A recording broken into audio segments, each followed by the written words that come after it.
Hey, we are here.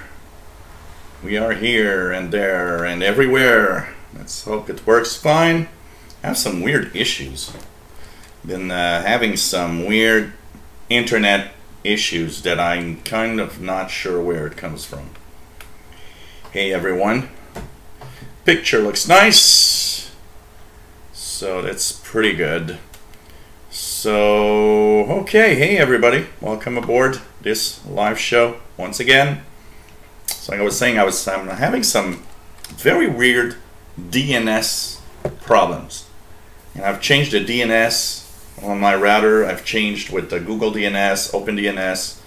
And every now and then I get a website that I go to and it says, oh, can't find the DNS. And since that's been happening, every time I log in with Wirecast Play to stream the video, 1 out of 3 times it says, oh, I can't authenticate, something's wrong. So I don't know what, and it's very weird. I've reset everything, reset the router, reprogrammed the router. I'm almost wondering if it's not an issue with my internet service provider, as it does it on every computer, not just on one. You know, even my Linux machine does it. So you can kind of rule out the computer. Okay, stream is having an issue apparently. If you guys see something, let me know, because I've got an on and off stream problem. It doesn't. Wow.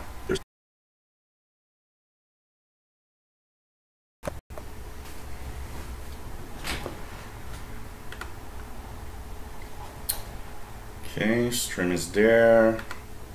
Let's check it out. Let's check it out.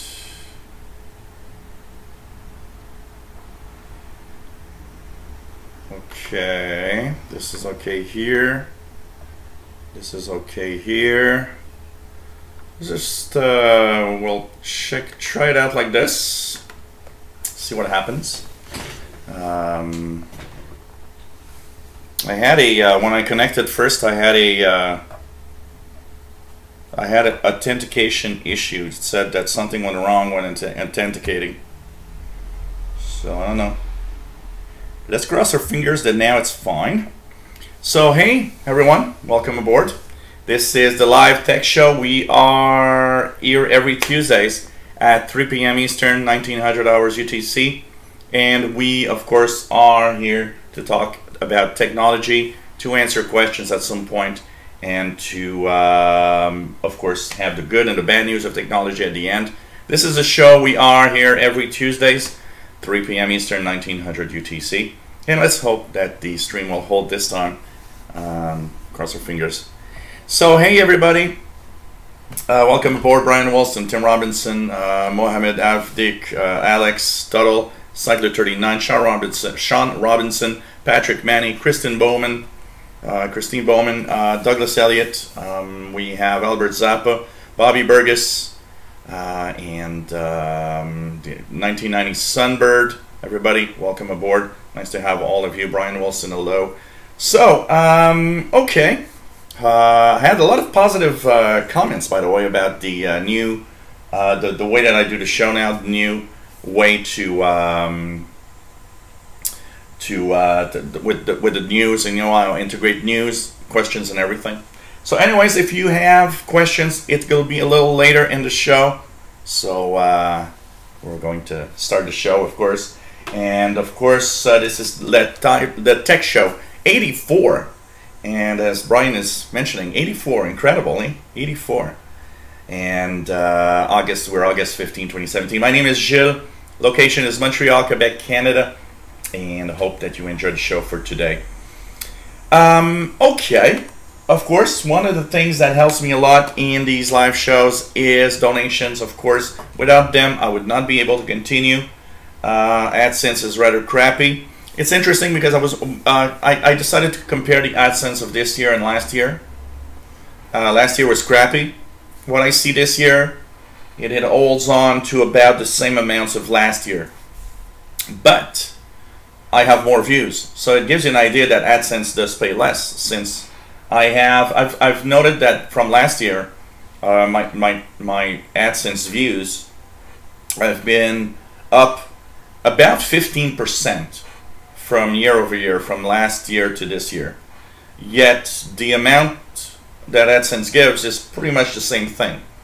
That means there's kind of a downwards, a little downwards on the AdSense, but it compensates with the view. So, you know, as long as it doesn't go lower than this, I can, with the donations and everything, I can cope with that for now. And of course, with little things and ideas that are coming up. And of course, if you want to help out, you can, of course, give a PayPal donation, paypal.me/shortwave. Some of you that have given donations, if you are on the Yahoo email, still works. It's the same account. It's just that I've a personalized address for PayPal now. Of course, patreon.com/radio and computers. And this is another place where I've got 12 patrons right now helping me every month. And let's hope that it grows more.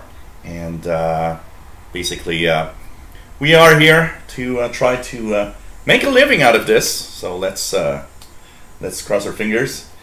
And of course, I want to thank everybody that have donated already. And for those that can't, it's quite all right. And of course, if you've never donated, you're a regular viewer and can spare a little change, why not do it? This is Diet 7-Up with about a quarter, like 3/4 Diet 7-Up and quarter fruit juice, just to keep me cool down a little bit. So, what do we have in the news this week? The surface reliability problems. This is interesting because what we're seeing is that there's a reliability problem apparently with the Surface devices. Now, a computer shopper, in many, you know, it's like a few people are saying, look, you know what, we're not going to talk about your devices. They have a higher fail rate than usual. And of course, Microsoft answered back to this with its own reports. Now, I understand one thing about the devices, these Surface devices. I gotta say that the start of the devices, when the first one came out of most of these devices, there were quite a lot of issues. And basically, these issues were, I can understand one thing. You know, look at the Surface Book, for example. The Surface Book, when it came out, had so many issues. And you just wonder why a device that's made by Microsoft from A to Z is problematic. It shouldn't be. It should be okay. So I don't understand why that happens. But still, okay, lots of firmware issues, battery issues, all sorts of weird things. But as time went by, they issued some, you know, updates, some firmware updates, and of course bug fixes within Windows 10 that had some problems also with the device. I've talked with Gabriel that has, of course, a Surface Pro 4, and I was asking him a question the other day, and I was asking him, compared to your first Surface Pro, how do you find the Surface Pro 4? And he told me, well, it's good, it's fast, but he did kind of say, well, there's a few issues that I'm, you know, that he can cope with, but he finds like, okay, a few little things are happening. And so it's kind of interesting. Now, the problem they were mentioning is that there were like 25% of users that were actually sending them back. And I doubt 25% is the true number. I find it very, very high. I'm not sure. I'm not sure that would be a true number. I would imagine, especially with the first problems they had, that there was some form of, you know, sending back devices. But basically, what happens is Microsoft issued its own report saying that lately they've been extremely reliable.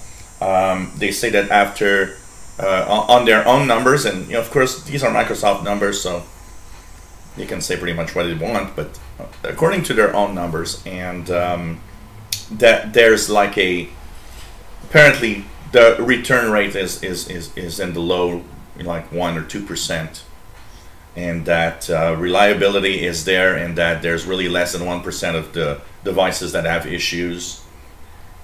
And of course, with the firmware upgrades and everything, probably this is improving. But I gotta say, it gives a bad reputation to Microsoft Surface devices, and that's not the kind of publicity you want. So it's gonna be interesting to see, will it affect, in the next months, the sales of Surface devices? Will people stop buying them or not? And this is going to be an interesting issue to check for, being Microsoft devices. Hey, Silver Shadow, nice to see you also. And so it's something that you don't want to have as a report, but we'll see if it impacts sales eventually or not. In other news, we have Macs. Another report today that I didn't talk about because it's been a few times that I've been talking about it. But you know what? It's what I kind of predicted this a little bit, because as a tech guy since the year 2000, sorry for the notifications of Twitter here, guys. What's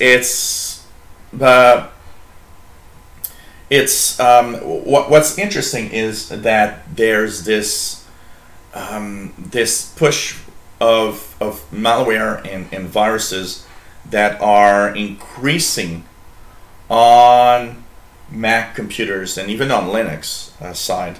But let's concentrate on the Mac, because it's funny, as a tech guy over the years, what I've always had as people telling me is, oh, I got a Mac because it's so much secure than Windows, which is a false sense of security, because you are more secure, yes, because there are less viruses than Windows has, but it's not a more secure operating system than Windows. Security comes, from what you do, as I always say it.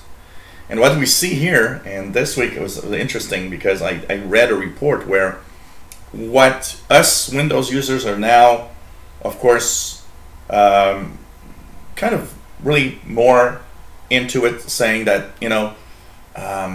we understand that that flashing all your Flash player is outdated. I think more and more people are aware that that's a scam, and there are things like that people are more careful with. But it's something that Mac users never had to confront.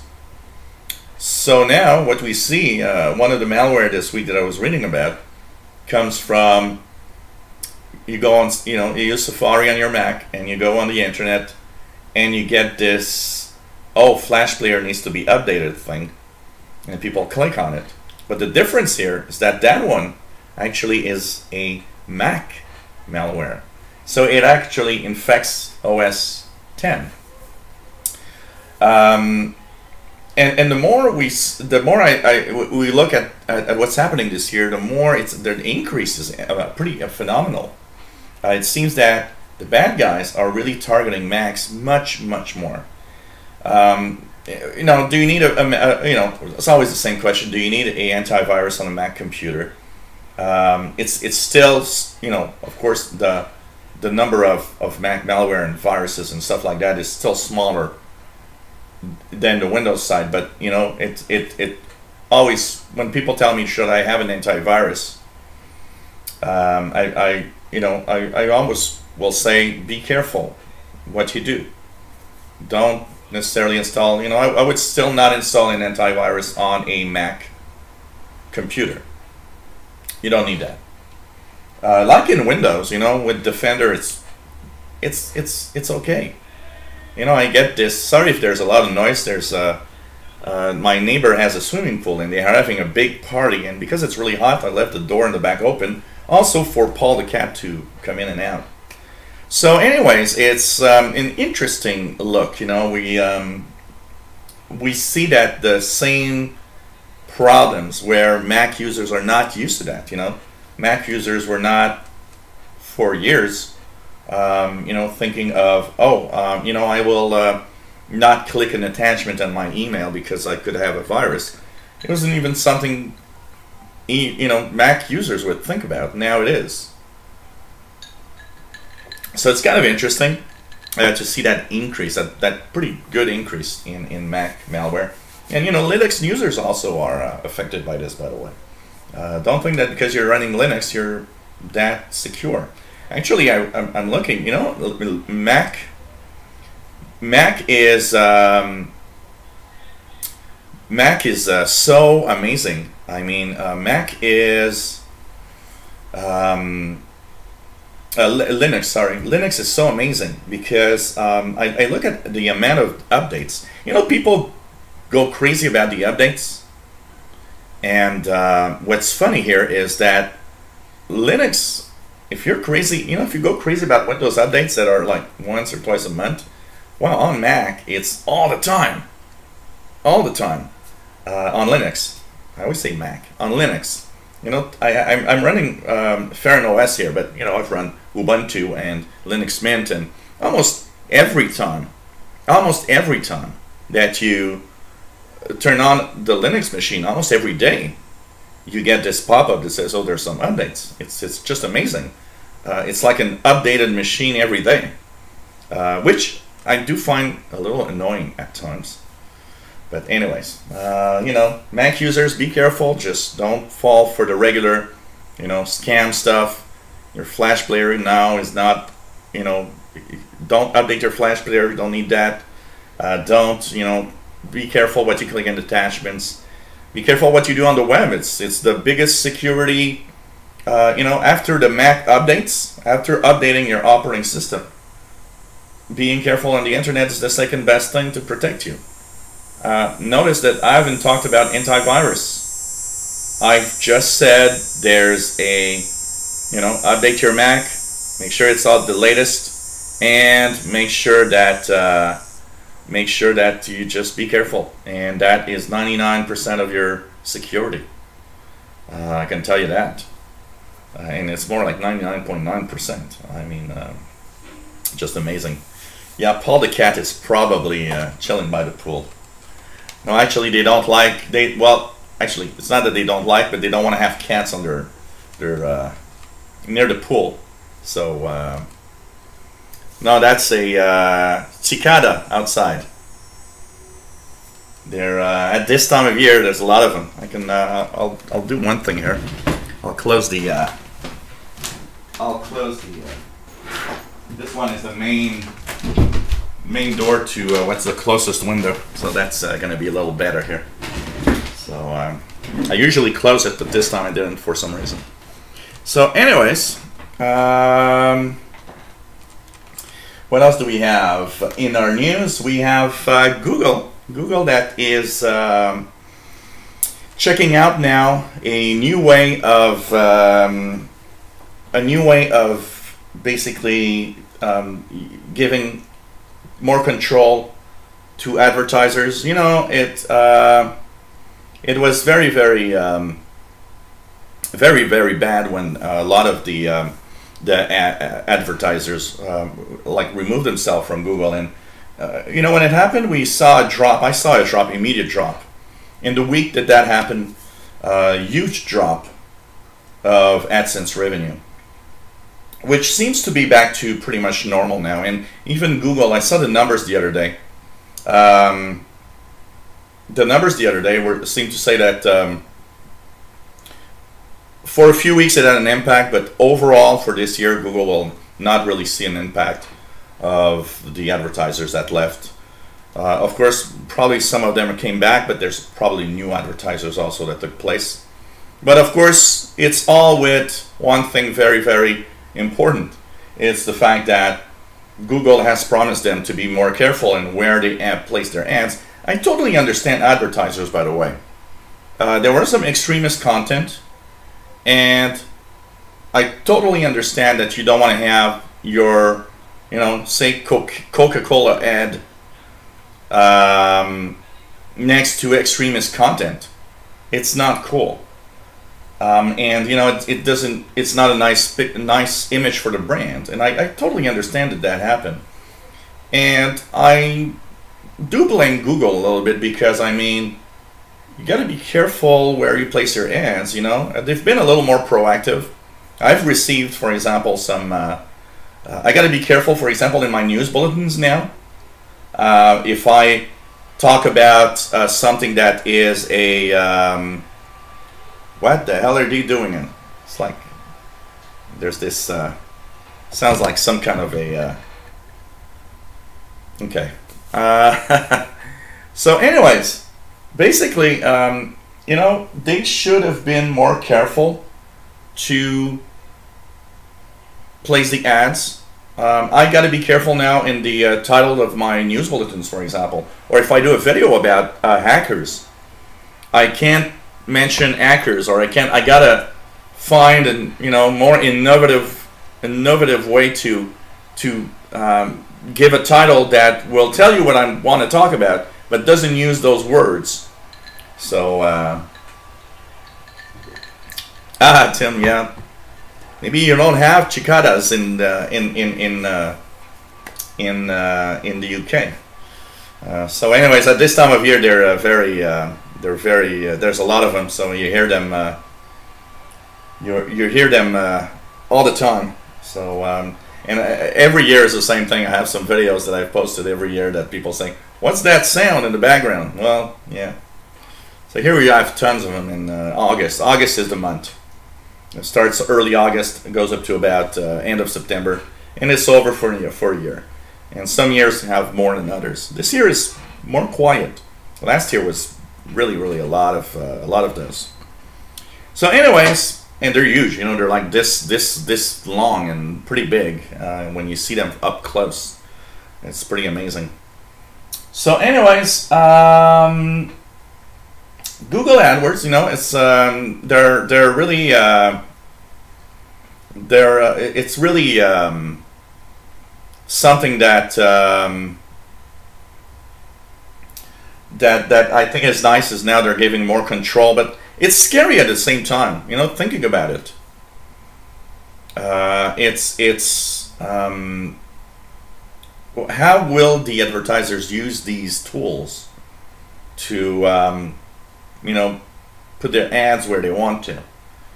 That there's a good and a scary side to that. It's going to be interesting to see, you know, is the impact. Here for me, what I can say is that there's a lot of I can say there's a lot of you know, the AdSense has become pretty much what it was before the advertisers went away. So it means things pretty much are you know, getting back to normal basically. So yeah, same question here. Tim Robinson saying, where's Grapple or Lady Catherine? Same here. I'm wondering where they are. I guess we'll see them at some time. So next news bulletin is Facebook. Very interesting. You know, China blocks a lot of websites. They want to have full control of what's happening. They want to have full control, not have too many things that, you know.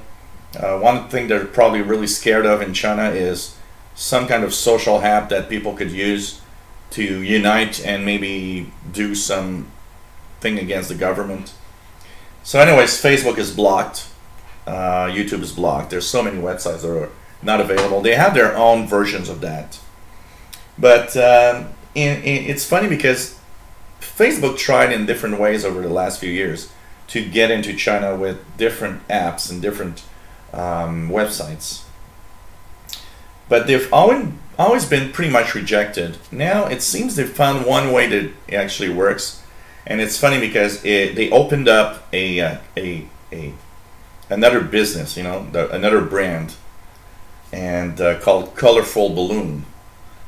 It's very Chinese. And they actually have been able to approve an app, but it's secret. It's not even, there's nothing in there that actually tells you what that it's linked somehow with the big Facebook, and it's kind of interesting. So it is kind of cute to see that they've been able to penetrate somehow, and everybody you know, wants to be in China. It's such a big market. It's just huge. So I don't know if it's going to continue, but it was very, very secretive until one newspaper came out with the story, and I believe it was the Washington Post that came up with the story for the first time, and all the tech, you know, the tech websites took the news. Facebook really took great effort in keeping that very secretive. So I don't know. It's going to be interesting to see if they're able to penetrate. But you know what? The app is not Facebook. It doesn't do like Facebook does. It's a social networking app, but it's really a picture sharing, you know, Instagram or whatever, a little picture sharing app among Chinese users.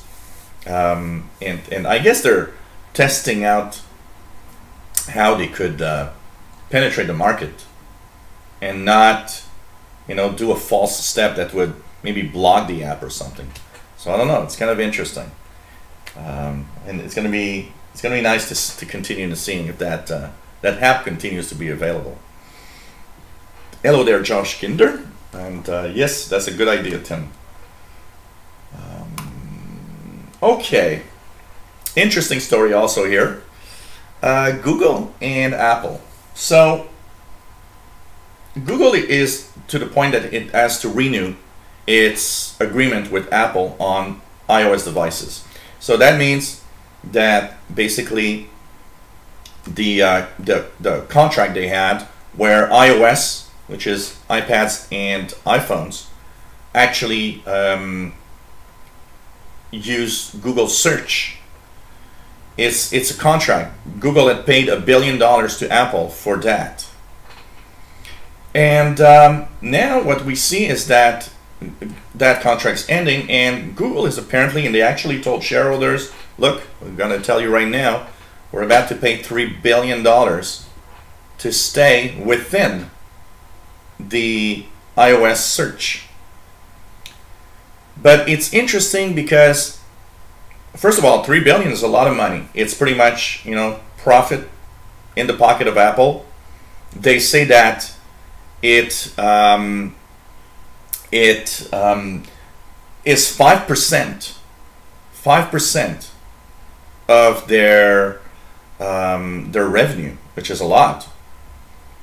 And what a lot of analysts are saying could be the last time that they are paying for that.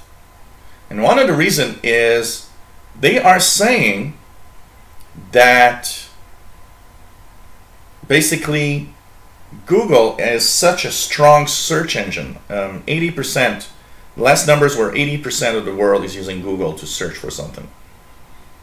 It's such an important part of search that they think that Google might try next time to say, look, we ain't paying anymore. And they'll be left with two choices: Google search or Bing. And they think Google will try to pull it off. Say, look, we're not going to pay next time. This is our last payment for, you know, this agreement. And, you know, use whatever you want. If I'd be Apple, I don't know.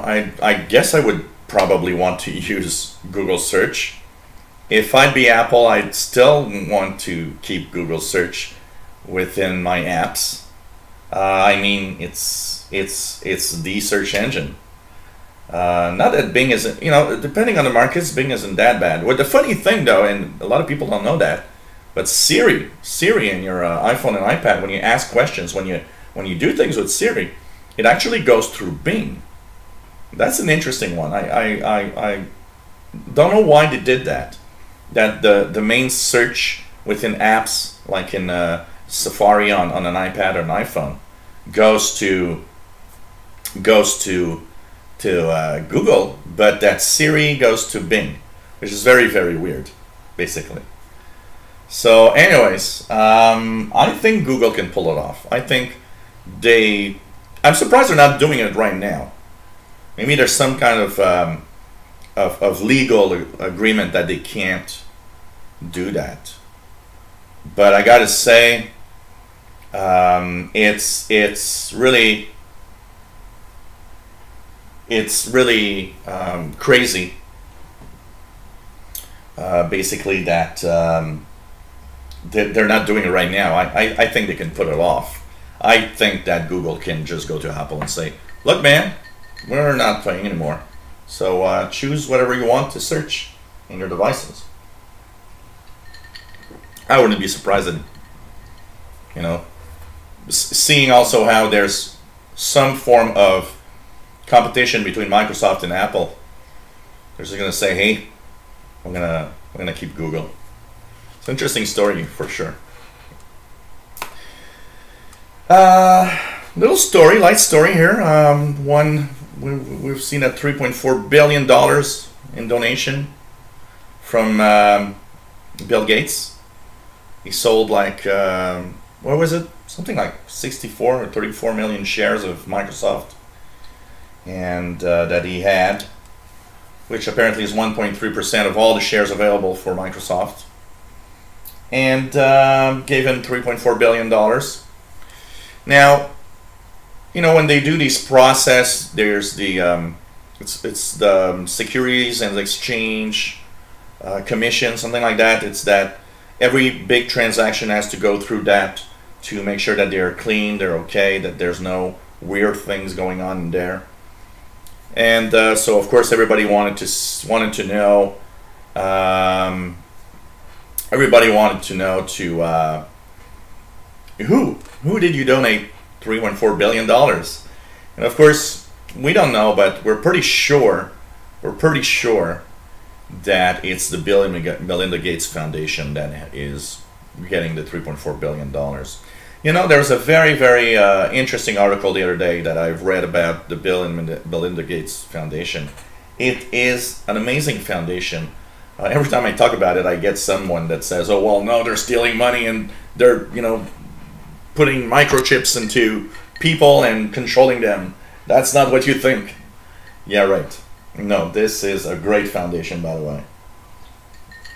They are helping so much around the world with their programs, you know, for malaria, for treating all sorts of disease. Some of the disease are almost gone, like polio.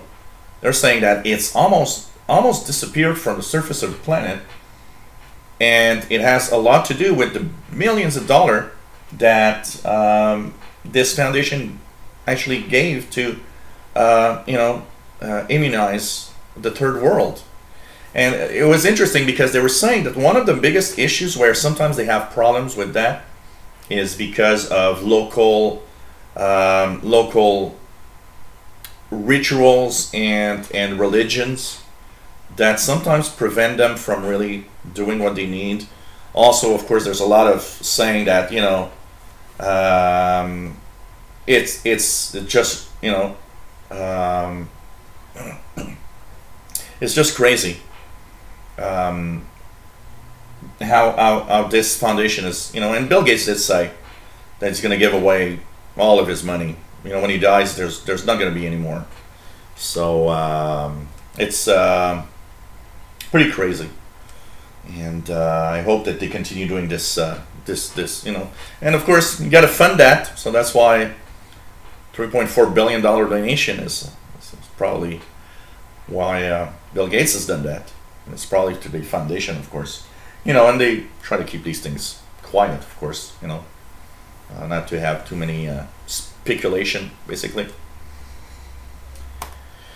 Kaspersky and Microsoft, the love between two tech giants, two tech companies. So finally, at least, a settlement. Kaspersky and Microsoft have settled, and you know, a lot of people are saying, why did Microsoft back off from, you know, Kaspersky saying that it's so bad that their antivirus gets uninstalled with updates of Windows 10 and things like that. And it's very simple. Kaspersky was, of course, heading for the European Union, and they were placing an antitrust case with the European Union. And if you follow tech a little bit, you know that the European Union is extremely dangerous to all the American tech companies. They have actually filed, you know, they've given billions and billions of dollar fines. Google just got fined. They're going to get fined again for other things. And you know what? What has happened here is that a lot of Microsoft itself just sat down for a second, and they probably said, look, if this goes through, the European Commission, the European Union is not going to be on our side. We will have billions of dollars. So they just thought, what can we do? What can we do? So basically it's an interesting, you know, part that I think it's a good decision that Microsoft kind of reworks all of its you know, reworks all of its antivirus kind of rules with Windows 10. So hey Tim, probably have at least an hour left easily. I got some content today, got a few questions to answer, some interesting stuff. So if you're back within an hour, should still be here. And so I don't know, it's kind of nice. And by the way, hello David Walker. It's kind of nice to see that Microsoft is changing its policy. So what that means is that you'll have more notifications of your antivirus, even if it's a third-party antivirus, and that's a good idea. You'll have also more of the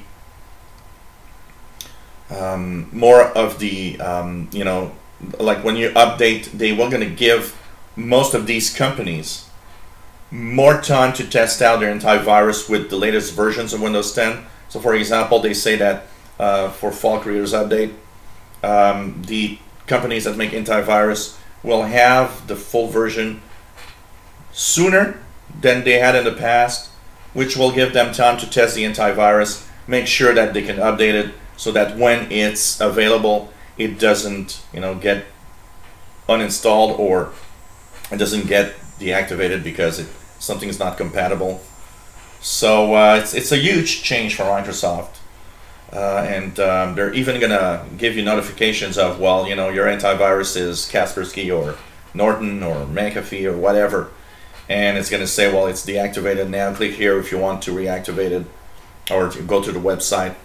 So it's a big change in policy, because right now the way it's happening is that when there was a big update, they just do nothing. It's like you'd lose your antivirus, and if you didn't really look, you didn't even know, and you'd be with Windows Defender. And you know, I like I always say, I don't care what antivirus you use. I find Windows Defender quite alright. But the thing is, why is somebody calling me right now? The thing is, it's just crazy to not, you know, have a minimum of all of that happening. Let the user, you know. Yes, it's a third-party company. You're maybe not happy with it, but at the same time, the user did, for the most part, choose to have another antivirus. So it's you need to respect the users and kind of, you know, respect the companies at the same time. You know, I think it's okay, and I think it's a good change that this is happening. Hello there, BCH Raman. Nice to have you on board.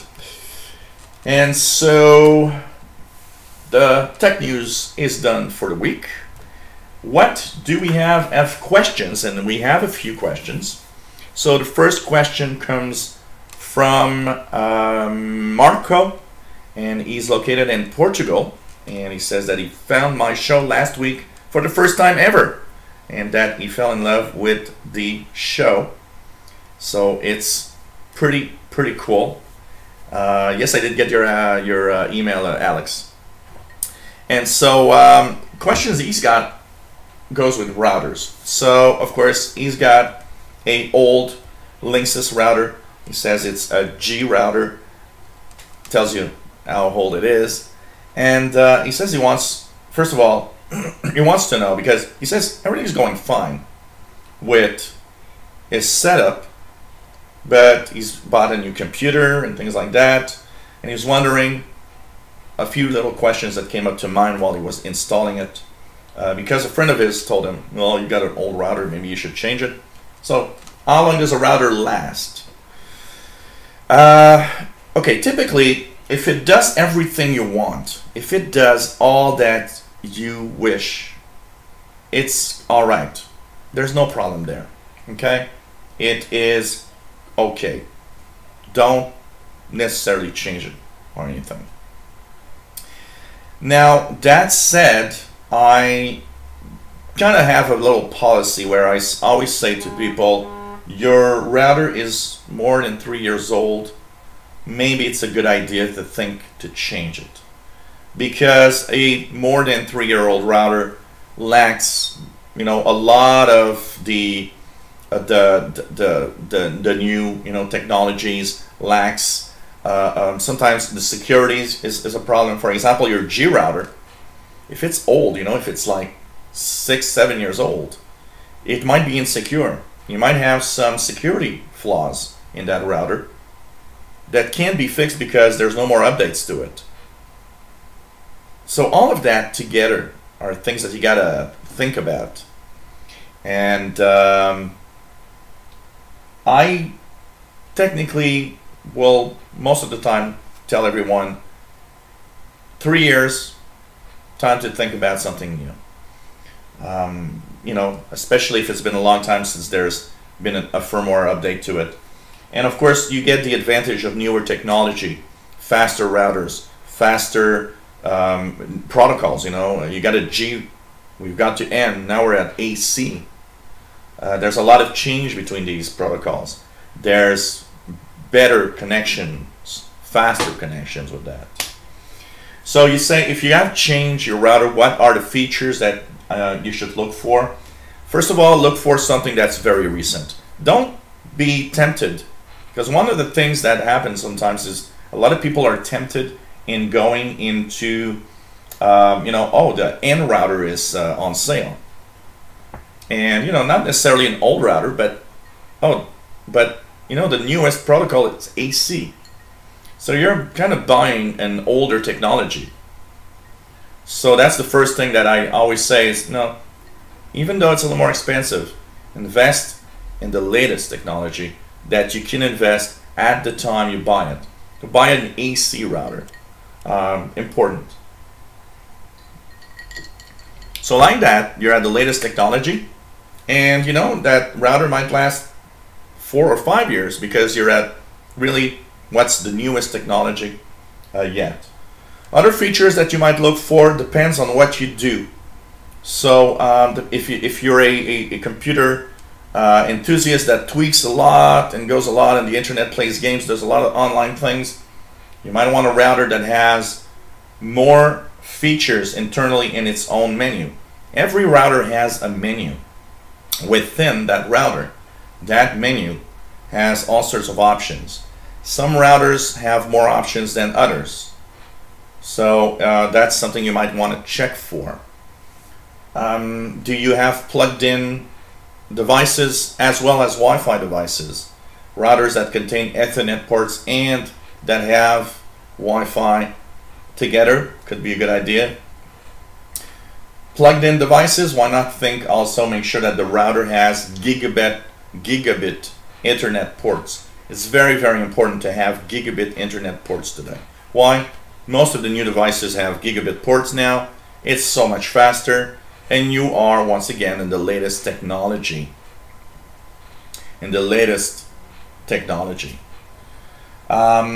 You might look at features like printer sharing. Some have possibility to become basically a printer server. So you plug in your printer to the USB port in the back, and your printer is available on all of your network. Could be a nice feature. Also, maybe check if you can actually use it to have some form of storage on network storage. For example, the one I got here, the Archer C7, the Linksys that I got, has a port where you can plug in, 1 terabyte or 4 terabyte hard drive with a USB in it, and it becomes network storage that's available to all computers. You can of course share if you've got videos, movies, stuff like that on it. You can actually view it on any device that you've got in your home because it is shared through the network. There's all sorts of these little things that are interesting. One of the things also that is very, very interesting and is relatively new in the past year are what we call mesh network routers. What's that? Well, if you are in in an apartment that's small, a router will do the job and will of course,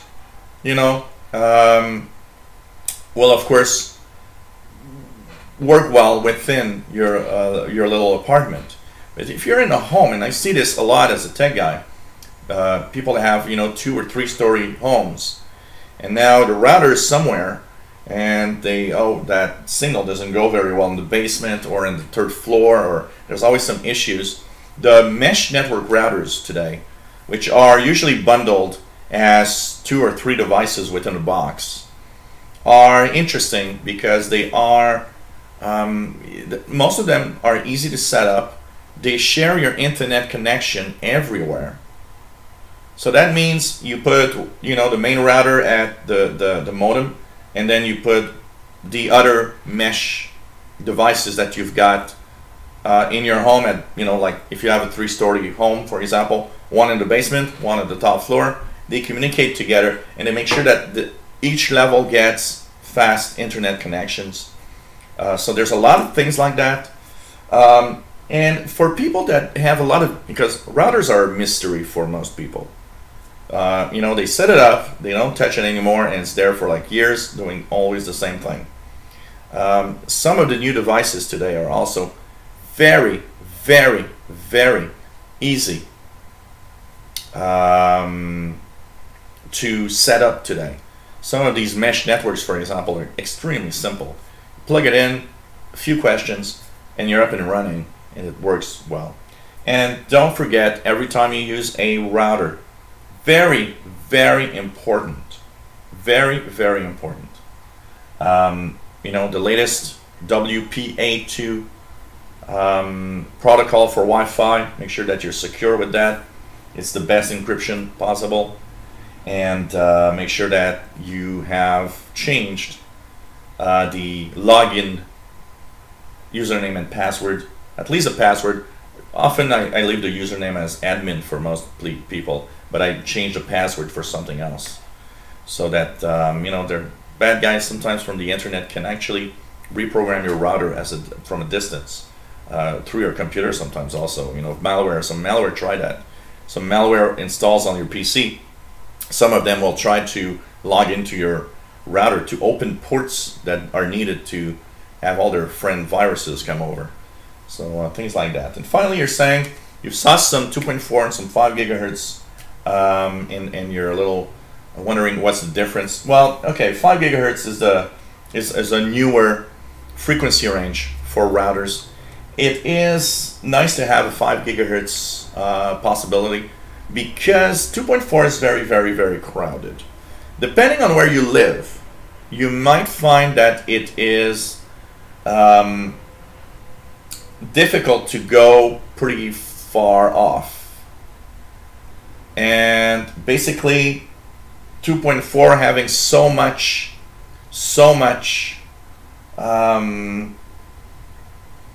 devices on it, even cordless phones, all sorts of baby monitors, what you want, that it sometimes prevents you from going far enough. So the 5 gigahertz is much more relaxed. There's like almost nobody there.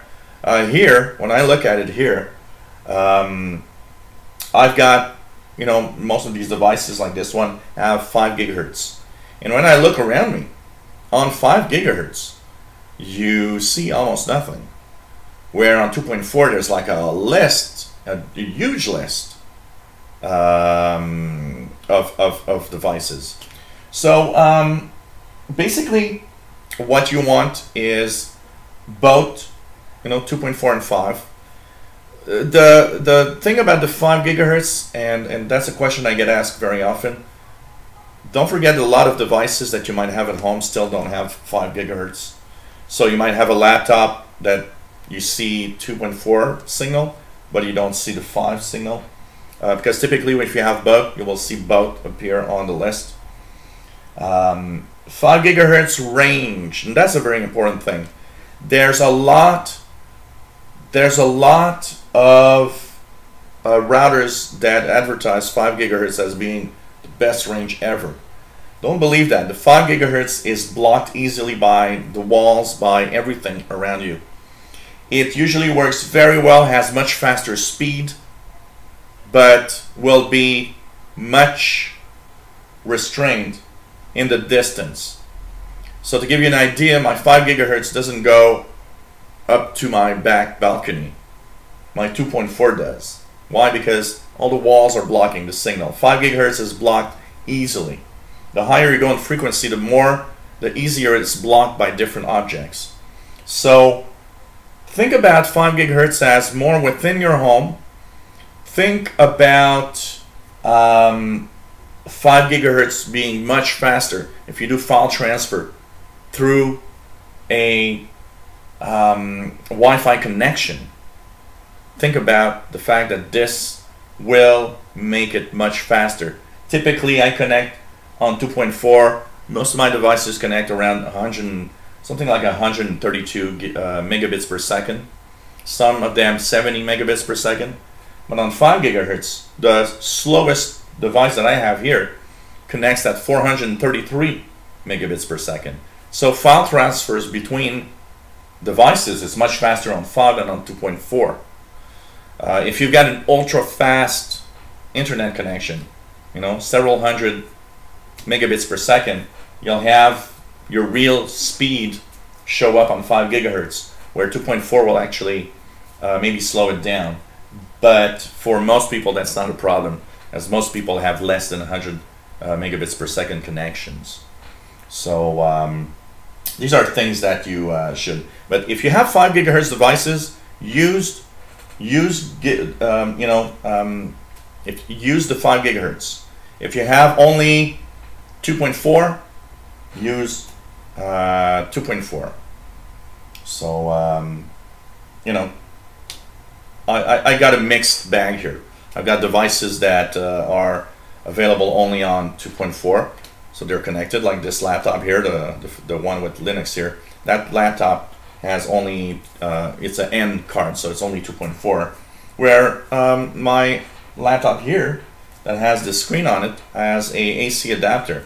And yes, by the way, you can transform your N laptop and 2.4 laptop into a AC protocol laptop and go faster with little USB dongles, basically. Okay, one more thing. We'll go to the chat just quickly here for the questions before I continue with this discussion. So Stabsgear Frieder, I have no idea what you're talking about, so sorry, unless you speak French or English, I have no idea.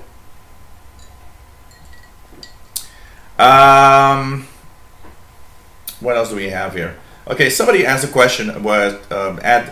Armin J, hello there, says, would there be a WPA3 in the future?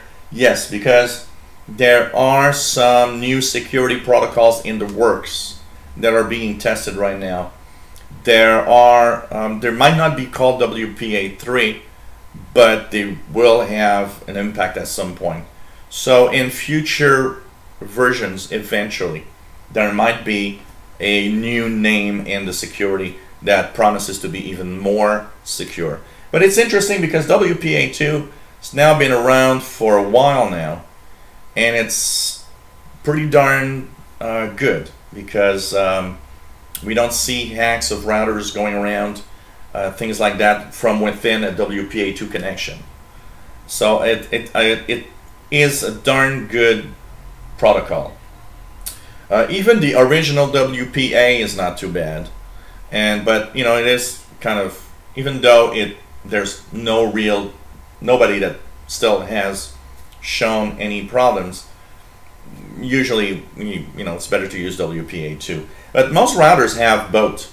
Most routers on the connection are WPA/WPA2, so that all the devices you've got can connect. Once again, the protocol to make sure that you never use WEP, WEP. Never use WEP. That is unsecure. And I've had many examples of clients that were actually hacked and their connections used because somebody just hacked into it. Mohammed Avdik, tomorrow we're probably going to have an insider preview for the insider program, but don't expect to have the fall creators update. We're not there yet. We're not there yet. We're going to have several other insider previews.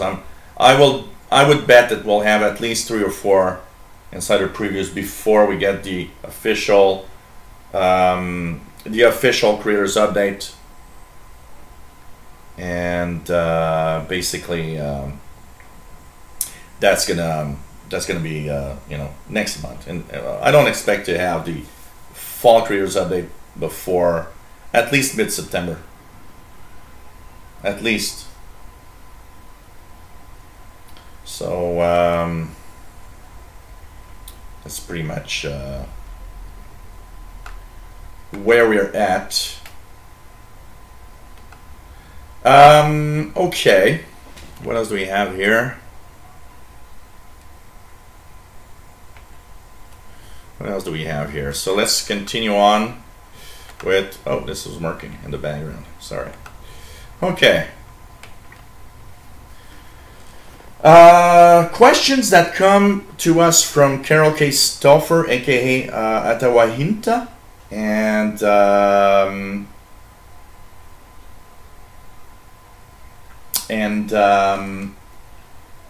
the questions are interesting, and we actually have 2 people that kind of asked me a question similar. So one was about somebody that has 3.5-inch discs and was wondering how long it will last, the data on it, because it has these discs with some very important files that are from the DOS era, and he was wondering if it's a good idea for him to keep those as a backup, because he did put the files on a hard drive, but he keeps those disks as a backup. So his question is, how long will 3.5-inch disks last with data? I can tell you one thing, you should not use 3.5-inch disks as a backup method. You will someday put that disk inside your drive that you probably have, and it's just not going to read anymore. And I've seen that very often with old disks. Why? Because the problem with these disks, they're magnetic disks, and it's very easy for them to be, first of all, they're not super reliable, as now we can see with time, and also the fact that if they put them near electronic devices, the magnetic fields will change the pattern on the disk, and at some point they'll be unreadable. So don't keep 3.5-inch disks as a backup. Take those files and make a backup in the cloud or on another hard drive. The 2 or 3 copies that you need to have at different places should not include 3.5-inch disks at all. You should make sure that you have these files copied somewhere else, and don't ever think that 3.5-inch discs are going to be safe and readable in the future. So Carol K. Stauffer has an interesting question, and she was wondering about, because she, some people have told her that, well, if you have data on a hard drive or data on a USB key, you should, make a copy of those once a year on something else, on another USB key or so on, because the data could go away. And basically, there are two things that can happen with these devices. And you made me read an article on CNET about this, which was very, very interesting. So what's the typical length of time that data is kept on a device? Two different things happen with that. The first one is the device itself that can break. A hard drive, good old mechanical hard drive, the 2, 3, 4 terabyte drives. They're very popular. One, because it's the least expensive form of data storage. You get 4 terabytes for $100, and you actually have a lot of stuff in there. Where a 1 terabyte SSD is going to be $600 or $700. So basically, each device has its own lifetime, basically. So the first thing to consider is for example, on a good old hard drive, on a good old hard drive, that it's a mechanical drive. So that means there could be and a mechanical failure, and that will of course prevent you from dealing with the data on that hard drive. So if we talk about hard drives, the good old magnetic mechanical hard drive, typically we know that as for the storage itself, because I find kind of two answers or two questions within a question with that question. If we talk about the hard drive itself, for example, for a mechanical hard drive, it's really the mechanical part of the hard drive that could fail and make it impossible for anyone to retrieve the data. But the data is still there. If you go to there are some data, some companies that are made to recover data. It's going to work. It's going to work. As for the platters themselves, that they have the magnetic signature of all of this. What's the time length? And as for most hard drive manufacturers, okay, let's think that the hard drives, mechanical hard drives, are gonna last a long time, no failure. Then, according to Western Digital, where the data comes from, the magnetic signature on the platters of a hard drive are apparently good anywhere, reliable, and that's what they say, is reliable anywhere from 5 to 10 years depending on the drive. So basically that's one thing. It is probably longer than that. They're staying in a safe zone. But I've got hard drives here that are, look, the oldest hard drive I've got here is 25, let's say, about 26, 27 years old. And basically, it is it is still readable. So it gives you an idea that if there's no mechanical failure, it's pretty long, pretty good length of time. And the very important thing, is to just remember that instead of, you know, recopying something over something else every year, you should simply mainly have at least 2 copies. That's the important thing. So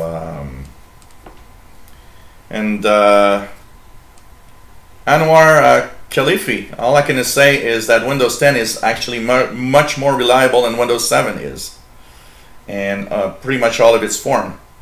And if you do not have a reliable Windows 10, something's wrong on your PC. So, and it's not that it's not finished. It is a complete operating system. It just is updated all the time with new features.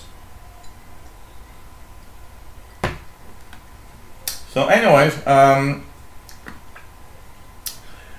USB thumb drives. I was looking at the specs that come from SanDisk. SanDisk, so USB thumb drives and SSD. USB thumb drives and SSDs are using a process.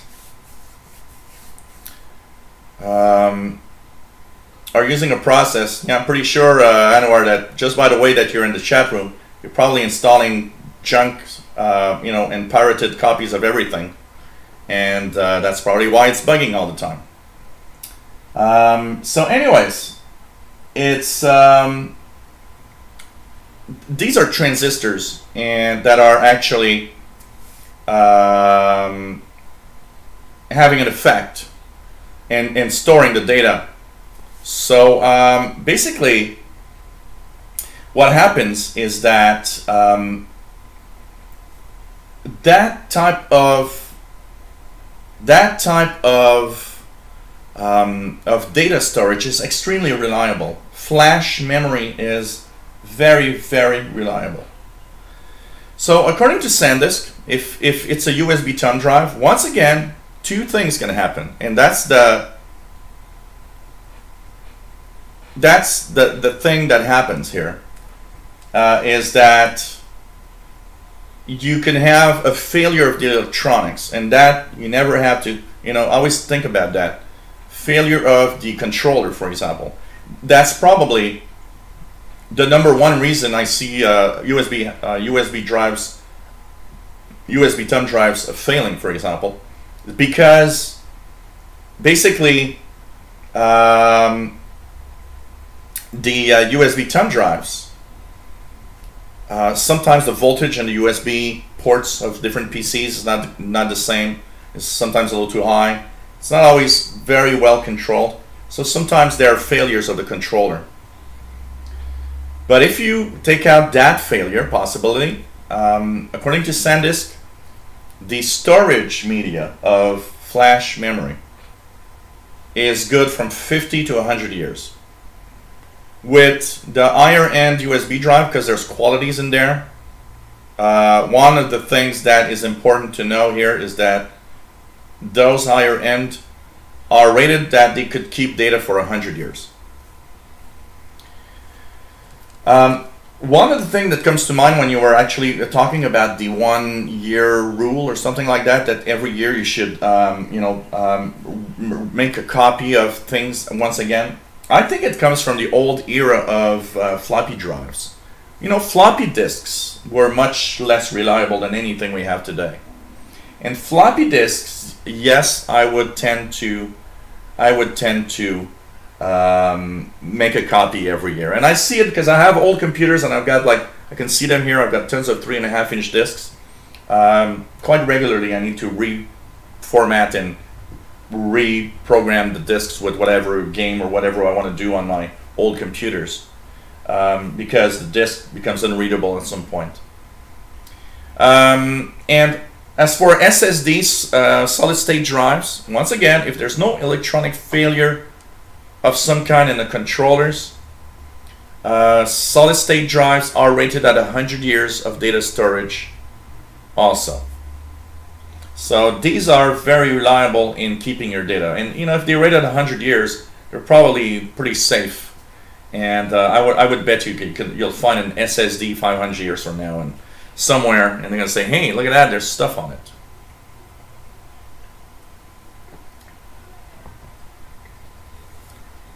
So hey, the Vaults, nice to have you here.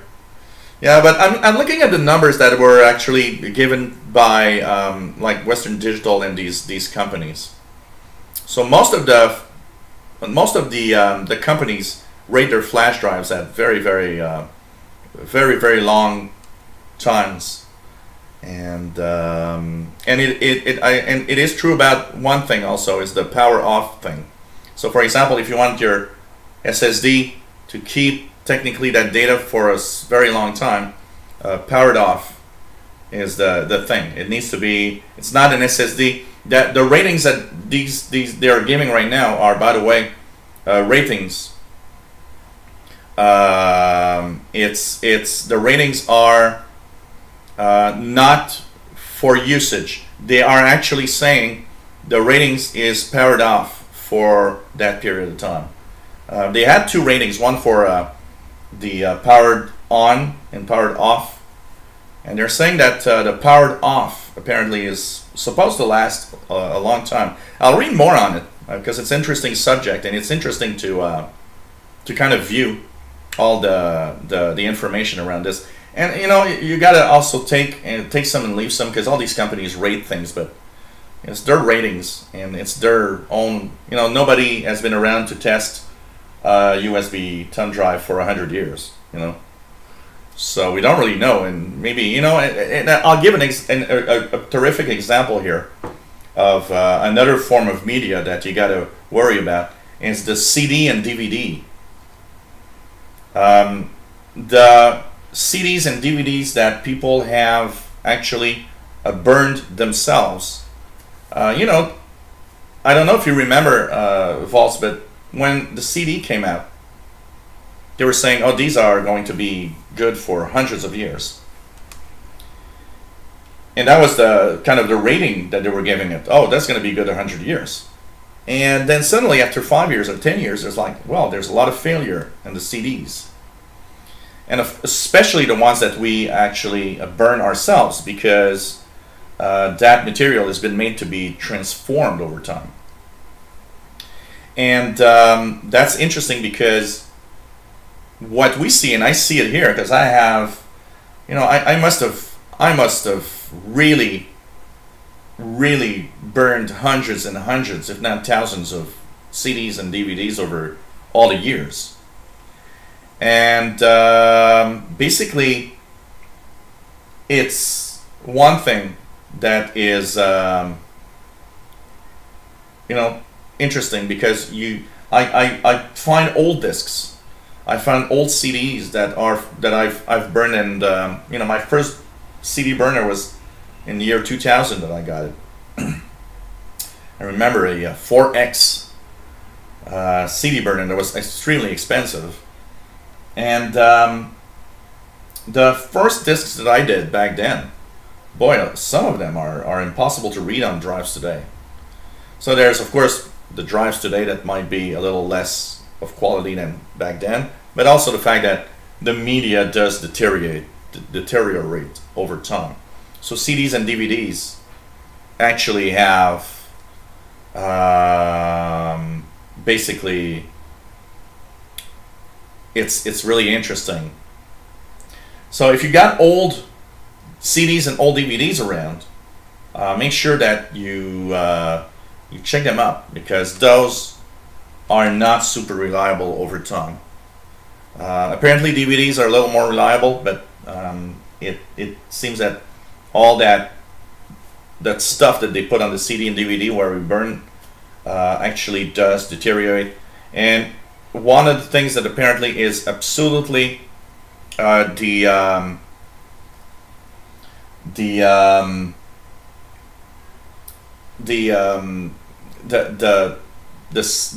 light, if you put it in, you know, in sunlight or very strong lights, it's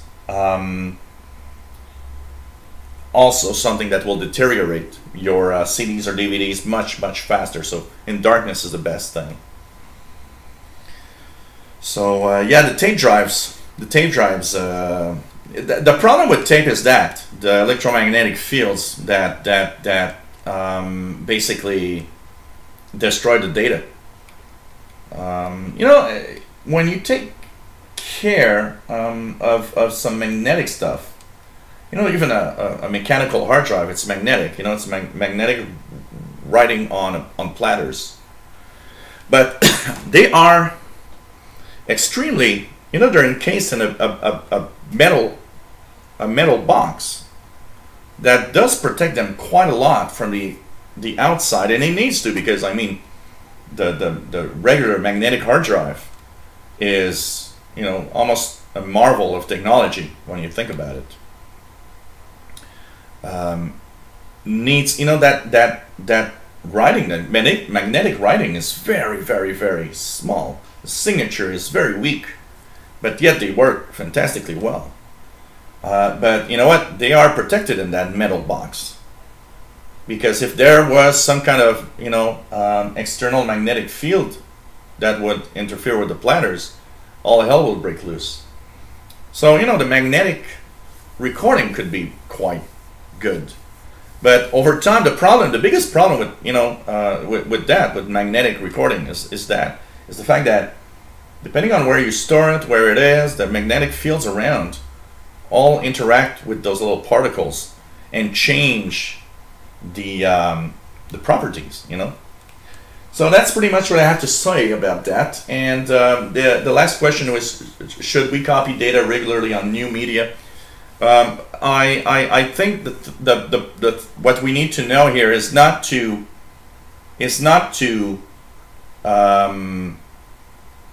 copy again on new media. I think the important thing is to basically have backups of in different places. Much more important than you know, redoing a USB thumb drive, for example. So if you have a USB thumb drive for a year, you know, I don't think you need to record, you know, reformat and record it again. What is much better is to have your data in 2 or 3 different places, because that's much more secure. Having your data in several places is what's going to keep you safe, and not storing it on some one thing, because all of that can break down in some way, whether it's magnetic, whether it's an SSD, a USB thumb drive, anything. It just can break down.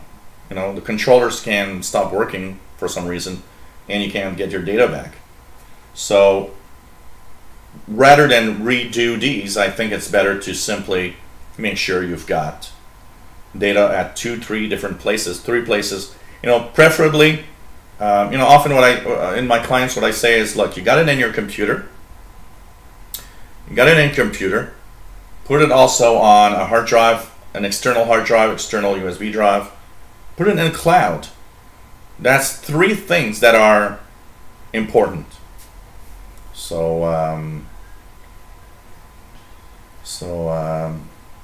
oh yeah, that's true also. Like Vault says, you know, one of the things that's very important about backups is that you got to do it regularly, because if you don't do it regularly, you don't have a backup. You know, I see that all the time as a tech guy. Clients that have stuff, or okay, they got it in the PC, they got it in the USB thumb drive, and then you're like, yeah, okay.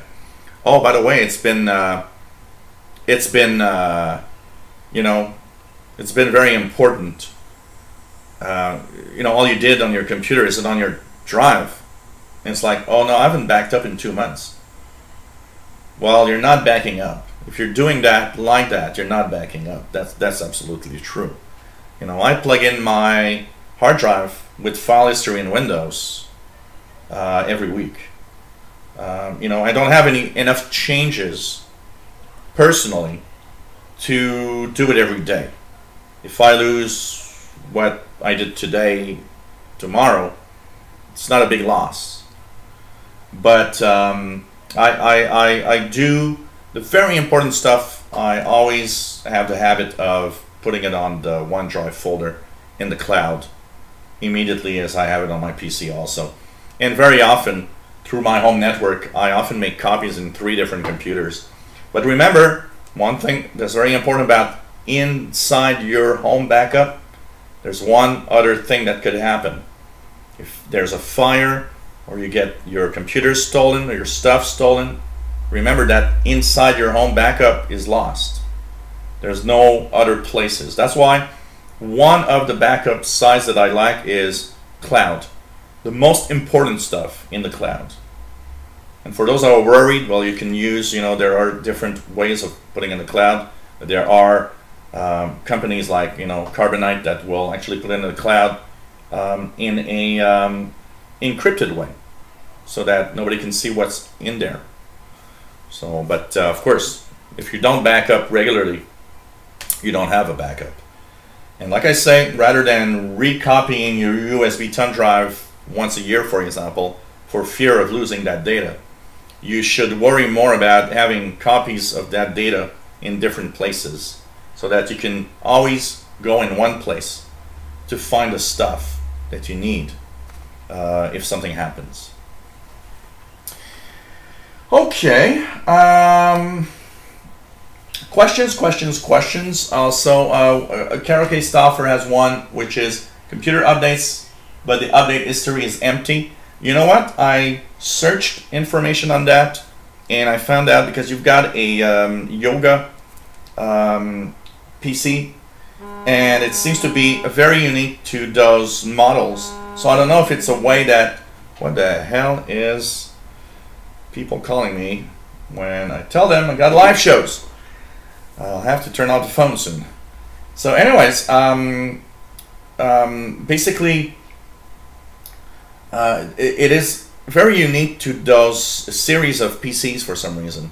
But I wouldn't worry at all about that. The important thing about that is that you update to the latest version, and that's what you told me. You gave me the version number, it updated. Don't worry about it. It updates, and that's all I want to know. That's what is important. And if you don't see the update history, for the cumulative updates in Windows 10, you can, of course, type WinVer, W-I-N-V-E-R, to see the Windows version, and you'll see if you have the latest backup by the build number. Hey Kevin Bragdon, nice to have you here. Well, I hope you don't have too much important data, Kevin, because if you do, you really need to back up, because you never know what's going to happen. Your hard drive can fail so fast. I can tell you that. I've seen, as a tech guy, I've seen a lot of people crying over the years. I can tell you that. I've really seen a lot of people crying over the years. So, goodbye, Mohammed Havdik, and hello there. Welcome back, Tim. And so, don't worry about it as long as it updates. Okay, that's why, Kevin. But you got to be careful about that, Kevin. You know what? When we use a PC, I've so many times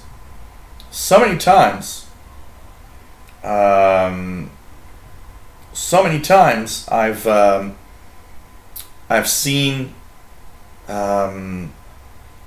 people that tell me when I go to fix their PC, it's like, oh, we gotta reinstall Windows, and I have to, like reformat everything.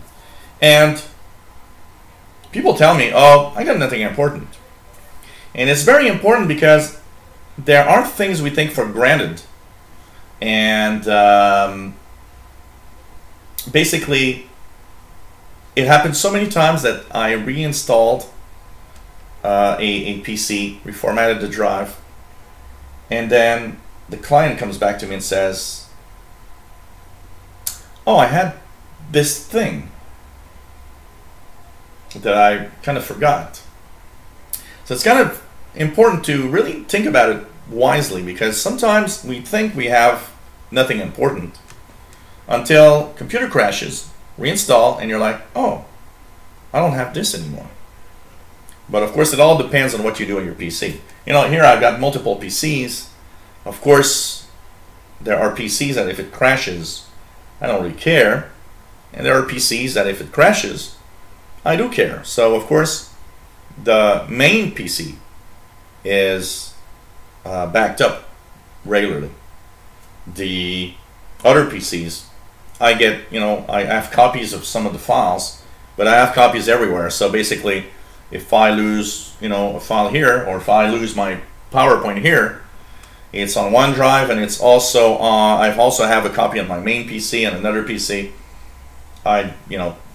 If this crashes, I don't really care. I got that stuff somewhere else.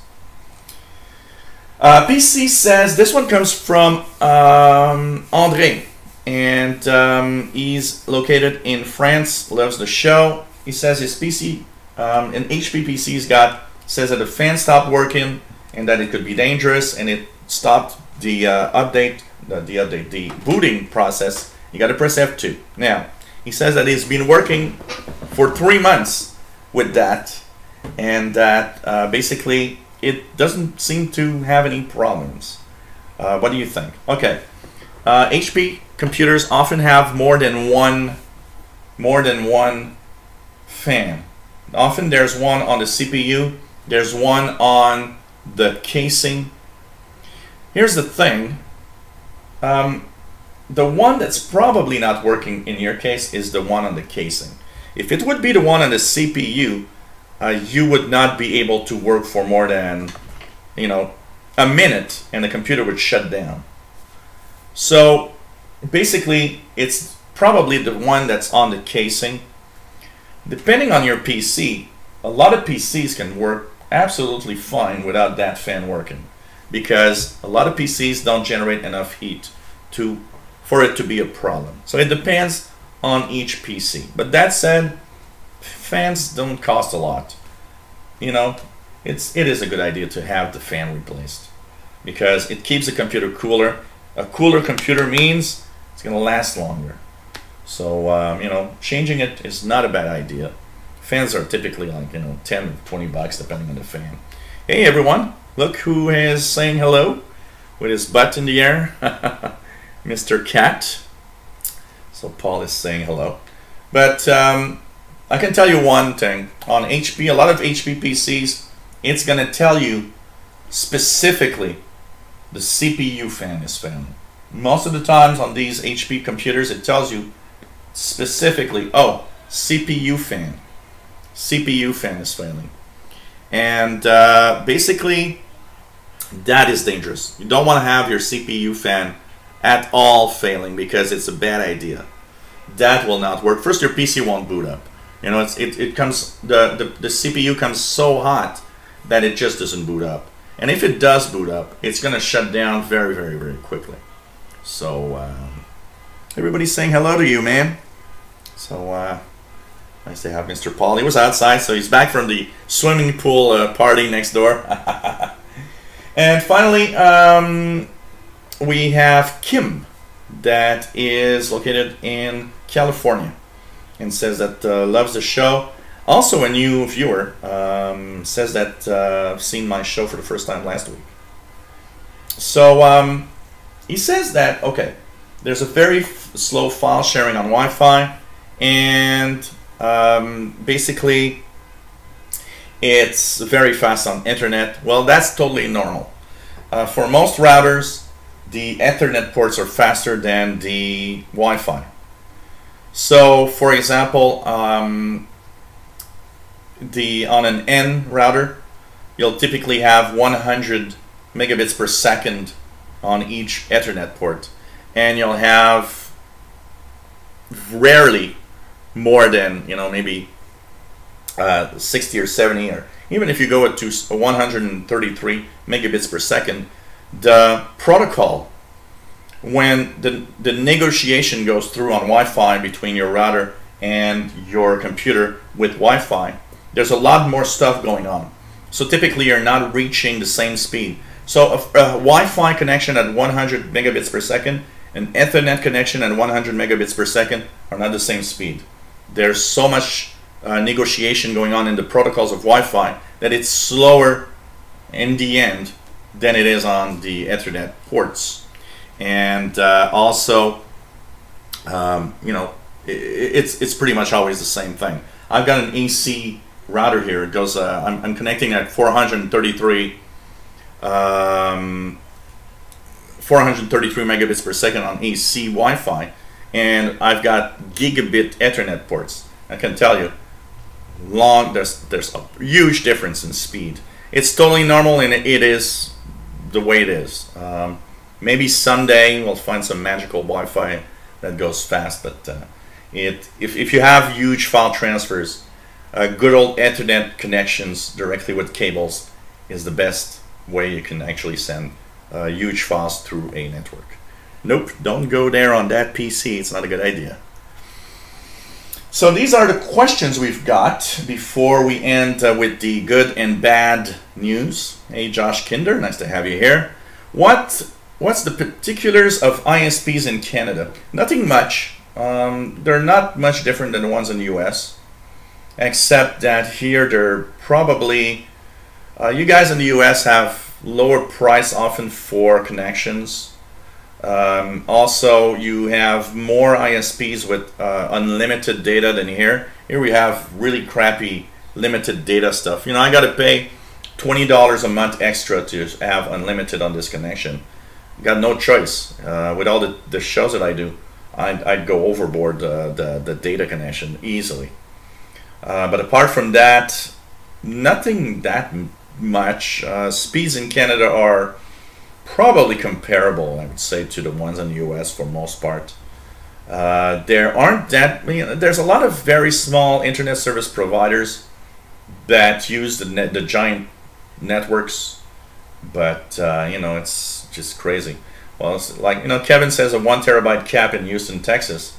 Well, here, okay, if I don't pay the $20 a month extra that I'm paying right now, my data cap would be 60 gigabytes, which is not a lot when you think about it. You know, 60 gigabytes is enough for a lot of people, but it's not enough for me, that's for sure. And it's not enough if you're watching Netflix and YouTube and all of that all the time. But here they're very, very cheap on the data. So, you know, most internet service providers in Canada have these really, really low data caps. Nope, not kidding. When I started doing YouTube videos, one of the first things that I had, the connection I had back then was 10 megabits down, 1 megabit up. It was dreadfully long to upload HD videos on YouTube, and it was the data cap I had back then was 20 gigabytes a month. Now we're in what, 2011 or something like that, so back then I rarely went over 20 gigabytes a month. I was not using the internet enough for going overboard. But then YouTube came up, started, you know, going to higher speeds and more data. So right now what I have, and I'm going to tell you the price, okay? I got 120 megabits down, 20 megabits up. I've got unlimited data, and it cost me, the internet only cost me about 105 Canadian dollars, tax included. That's around 90-ish US dollars a month, and to keep what I got now. And I need, you know, I looked at the data the other day. I think I'm like at 500 gigabytes a month of transfer. It's amazing. You know, just one show like this, if I do a 2-hour show like this, I've easily sent up 3 or 4 gigabytes. So, you know, here I've got cable TV, HD cable TV with internet, both, okay? I've got, I don't know, something like about 60 different channels to watch. So cable plus internet here right now is costing me $171 a month. So it gives you an idea. Competition is not good here in Canada. So we've got really high prices, really high prices. So really high prices. 223 megabyte down and 25 up. That's not bad. Patrick Manning, 22 down, 1.5 up. Yeah. So this is, oh yeah, amazing. We are getting robbed here in Canada. Everybody knows. You know, look at that. I've got, just to give you guys an idea. Cell phone. Now, of course, I'm paying for my Galaxy S7, so it's within the price of my my monthly fees. But I've got here 6 gigabytes, 10 gigabytes, sorry. I got 10 gigabytes a month of data, plus unlimited calls, unlimited, you know, I can call anywhere in Canada and the United States for free.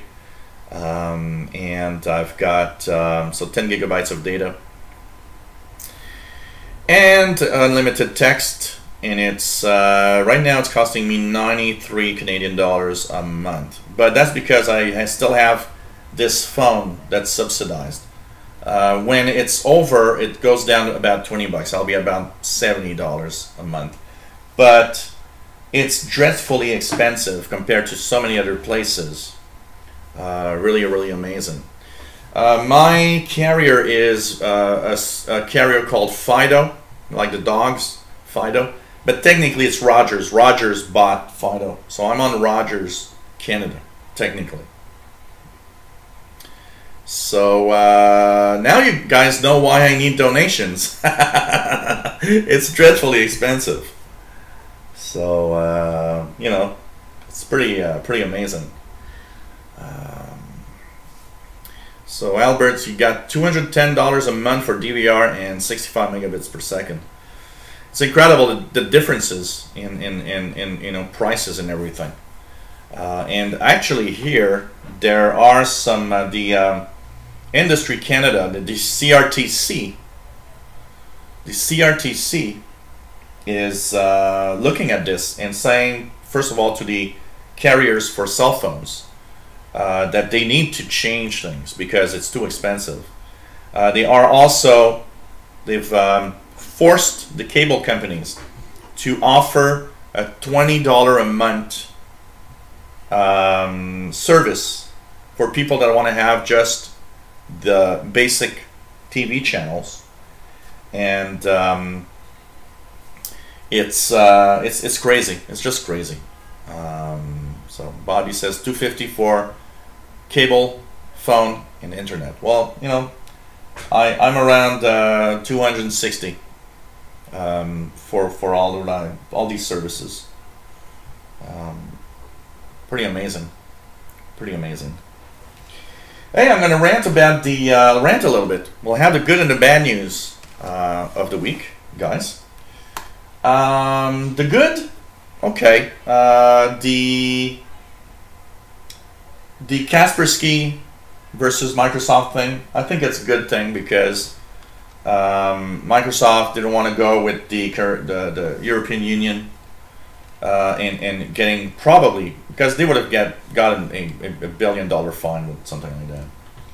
So, you know, Kaspersky saying that Microsoft is unfair. I think it's nice that they've been able to simply you know, go back, say they're gonna give you know, antivirus companies more time to test out their antiviruses before the update, and basically having more notifications letting you know. You know, it's like I was saying earlier, the company, you know, I do find that it's normal that Kaspersky is kind of going crazy and saying, whoa, why is it that, you know, our antivirus gets disabled all the time when Windows 10 updates? And, you know, it's right. You know, it's just like it is not cool. Microsoft, on the other side, I think needs to respect us too as users. I mean, if I use their Defender, but if I would use Kaspersky or any other antivirus, I wouldn't find it that cool that it always you know, disables every time there's an update. So I think it's a good thing for everybody, antivirus companies, but also for us, whatever you're using. The ugly side, the bad news that I have today is concerning the US government that is really abusing its position. So what's happening right now is that, and let me just find the name again because I always forget the name of that that company. So the federal government in the United States, okay, are going after, I'm trying to find the company, are going after data, of course. So what's happening is that there was this, and I'm trying to find the name again and I can't find it quickly. So anyways, what's happening is that there's a anti-Trump website, basically, where people are protesting Donald Trump. And now the federal government in the United States wants to have the IP address of 13, something like 13 million people. It's 13 or 1.3 million people. Sorry, I forgot it. But it's like, let me just find it here. I gotta do that right. Search feds. Just gonna search for that article here. Here we go. No. Feds. Yeah. So anyways, they are, what the federal government wants is to have the millions of IPs, including emails and anything that they can gather for that website, saying that they need to know who are anti-Trump protesters. And that's a clear abuse of privacy. A clear abuse of privacy. I can tell you that it's something that should not happen. Now, the company is going to court against the federal government, saying, no, we're not giving that. We're going to court. You are abusing your powers in asking data. You know, I mean, what does that mean? That means there's no more privacy at all. There's no more, you just go to, you know, it's what I've been saying all along. You just go to a website that is anti-Trump and you are suddenly attacked. You know, your IP and all the information they can gather from you is suddenly sent to the FBI or something. You know, Patrick, what's happening is that the federal government is saying that some of the people that went to that website are possibly some of the people that were doing some bad things at an anti-Trump gathering that happened. Problem is, you can't just go and say, because I'm against this or that, ask for all the information. I mean, come on. This is totally bogus. This is a clear abuse of power. I mean, that means if you go onto websites of a diverging view, say I go to a website that is anti-liberal government of Canada, and the Canadian, you know, security forces decide that they want to know the IP address of everybody that is against the liberal government of Canada. That's nonsense. I'm sorry. That is abusing your power and it should not happen.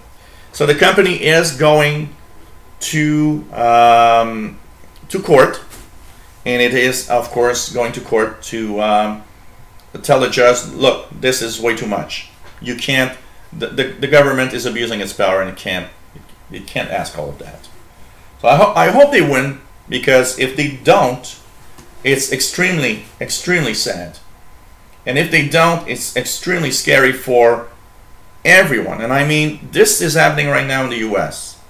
But what's telling us it's not happening in Canada or any other country around the world? There are limits to what the government can do, and we have to make sure that the governments are within the limits all the time of what they can do. I can't believe that it's so incredible.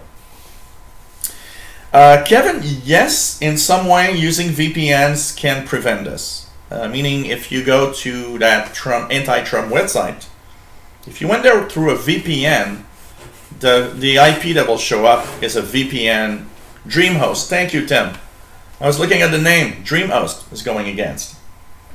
So basically, using a VPN does protect you against that type of thing. That's why, you know, the more I see it, the more I think people should just, you know. So so here it is, just to give you guys a little idea. The Justice Department is demanding information on visitors to an anti-Trump website.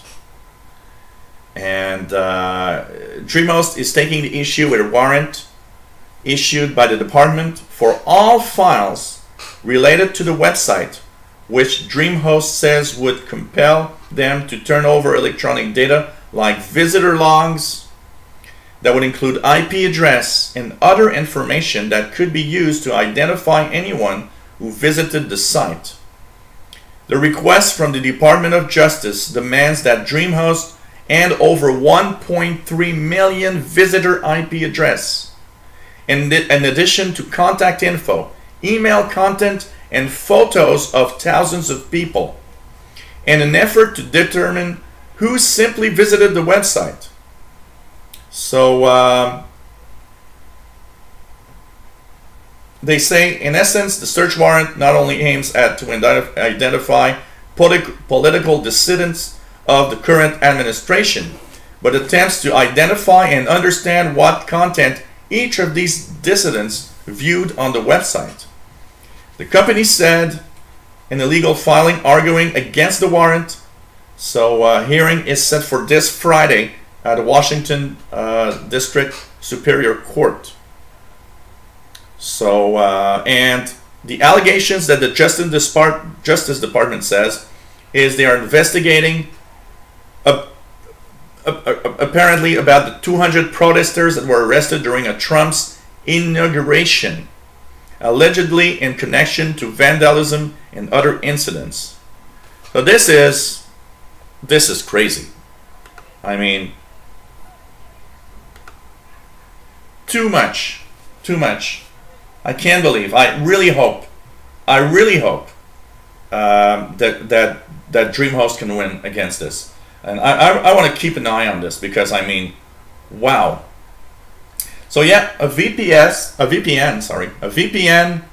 is a good way of protecting somewhat. You know, remember one thing. A VPN is not 100% you're invisible. It's just a little more difficult to find you. But if they want to find you, they'll find you even through a VPN. It's just that it's more complicated. You know, in a case where here they just want IPs and not really going to check much more than that, it might be okay. But it depends how far they want to go to find you. That is really something. So I mean, it's crazy. That drives me crazy. When I saw that article this morning, I was like, what? Really? This is completely nuts. So, you know, it's sad because some people, you know, I don't know how many times over different channels I've talked about how the government can go way overboard And I get a lot of, you know, of people saying, oh, well, you know, it's, if you've got nothing to hide, why do you care? Well, when you abuse the powers, that means you can abuse your powers and find somebody that has nothing to do with it guilty of something. It's like saying you were in front of a building where a bomb exploded 30 minutes ago. You must be the one that we're going to arrest and charge. It's getting way, way out of control. And I got to tell you that. You know what, Valtz? Even Canada is getting completely nuts. Here in Canada, if I go to the US and come back, the Canadian border guard can ask me to unlock my phone to show the content, and I am not allowed to say no. For me, that is a breach. That's a breach of privacy. For me, that's going too far. I don't understand why. I really don't understand why. You know? So it's just increasing. Oh yeah, and that too, Valtz. That drives me crazy. The push everywhere to stop having encryption and everything. You know, it all goes back, and I do understand. You know, I always get, when we talk about this, it's a sensitive issue. I always get someone somewhere is going to say, oh yeah, but wait till one of your family members is killed by a terrorist. Then you'll wish that we could view everything that everybody's exchanging, and we'll find the bad guys. The funniest thing is, no. Doing that does not give you the bad guys. You know, I read a report several months ago that said, even though we have all these technologies, even though the NSA has spied on everybody, 99% of the time, when they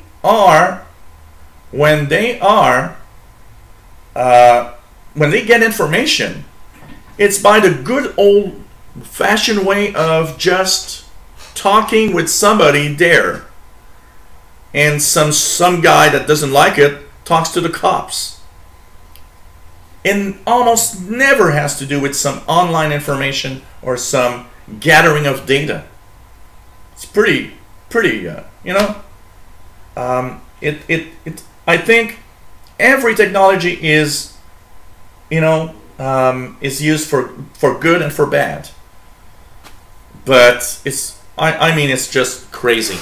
One example is a friend of mine that once was saying, it's not because I like to read about how bombs are made that I'm a bad guy that will make a bomb. It's really, really crazy.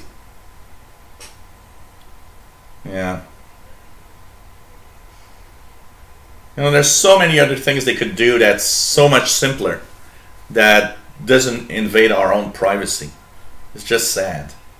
It's just sad. Oh yeah, there's a lot of stuff in there that's very, very scary. And you know, we're losing our privacy everywhere, and it's just so sad. And this is unacceptable. I'm sorry, but that, I hope Dreamos can win in court. That would be a nice blow to the U.S. federal government. Totally. So,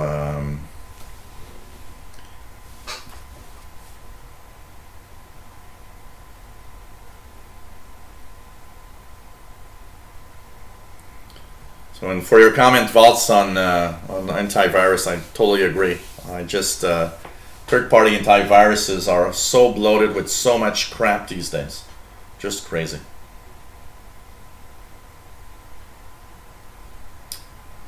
Well, you know, the more the governments do this, the more the citizens want to use a VPN, want to use, you know, the dark web, or some encryption, you know.